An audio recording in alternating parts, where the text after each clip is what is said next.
أهلا بكم يا أصدقائي في سبوت أون المشاهير. إليكم نسبة مشاهدة مسلسلات يوم الأربعاء. نبدأ بالصدارة مع مسلسل حلم أشرف الحلقة 28 في المجموع 9.04، انخفاض بما يقارب نصف درجة. أما في الأي بي 6.35، انخفاض بدرجة وربع.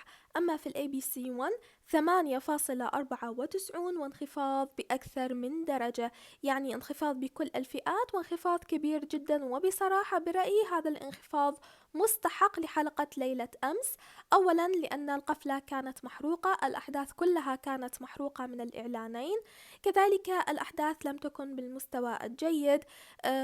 الحلقة شبه فارغة، يعني ليس فيها أي شيء، فقط انكشف فيها سر شيدام وسيدا وهذه الأمور، ولم تكن أصلا مهمة أو محمسة جدا للمشاهد.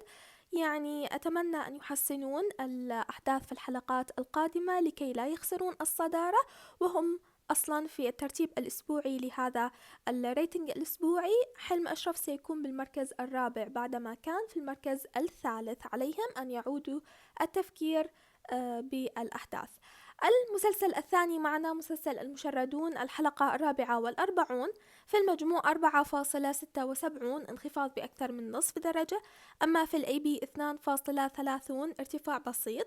أما في الأي بي سي 1 3.19، وانخفاض بسيط جدا.